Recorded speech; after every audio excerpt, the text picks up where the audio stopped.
Augustine భక్తుడు Saint కాక మునుపు పెద్ద పాపి. యవ్వన ప్రాయంలోనే భయంకరమైన వ్యసనాలకు లోనైపోయినవాడుగా ఉన్నాడు.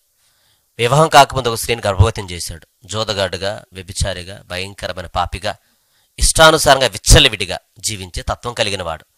తన తల్లి ఎప్పుడు కన్నీటితో ప్రార్థన చేస్తూనే ఉండేది, నా కుమారుని మార్చయ్యా మార్చయ్యా మార్చయ్యని. మార్చని ఆమె చేసిన ప్రతిసారి కూడా బట్టలు మార్చినట్టు స్త్రీలను మార్చేవాడు. అంత భయంకరమైన పాపి. ఒక ఆదివారం నాడు చర్చిలో ఆండ్రూస్ అనే ఫాదర్ చెప్తున్న వాక్యాన్ని బట్టి తన హృదయం కదిలించబడింది. మోకాళ్ళ మీదకి వచ్చి, ప్రభువా నేను పాపినయ్యా, నన్ను క్షమించిన తన జీవితాన్ని మార్చుకున్నాడు. అంతే, తన జీవితం ఒక్కసారి మలుపు తిరిగిపోయింది. పవిత్రతను పొందుకున్నాడు, పరిశుద్ధంగా జీవించడం ప్రారంభించాడు. ప్రభు కొరకు పాటుపడుతూ ఉన్నాడు.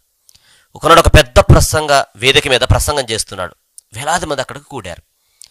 అగస్టిన్ని గుర్తుపెట్టిన ఒక యవ్వన స్త్రీ అటువైపుగానే తచ్చట్లాడుతూ ఉంది, నన్ను గుర్తిస్తాడా లేదని. ఆమె ఎంత ప్రయత్నం చేసి అటు ఇటు తిరుగులాడుతున్నా కానీ ఆయన దృష్టి ఆమె మీదకు మళ్ళలేదు. ఆమెకు విసుగొచ్చేసి చిరెత్తుకొచ్చేసి, అగస్టిన్ నన్ను గుర్తుపట్టావా? నేను పలానా రోజు పలానా తారీఖున పలానా గదిలో అని జ్ఞాపకాన్ని ఒకసారి గుర్తు చేసుకుంటూ ఉంది. వెంటనే అగస్టిన్ అంటున్నాడు కదా, నువ్వు ఆ స్త్రీవేమో కానీ నేను అగస్టిన్ కాదు. ఆ పాత అగస్టిన్ ఎప్పుడో చచ్చిపోయాడు, ఇప్పుడున్నది కొత్త అగస్టిన్. కాగా ఎవడెన్ను క్రీస్తునందునెడ్ల వాడు నూతన సృష్టి, ఇదిగో పాతవి గతించిపోయిన సమస్తము క్రొత్తవాయును అన్నట్లుగా తన జీవితాన్ని మార్చుకున్నాడు. మనము కూడా మారాలి. ప్రభు కొరకు గతాన్ని విడిచిపెట్టాలి, వర్తమానంలో క్రీస్తు కొరకు జీవించాలి, భవిష్యత్తులో ఆయన అనేక మంది యుద్ధకు నడిపించాలి.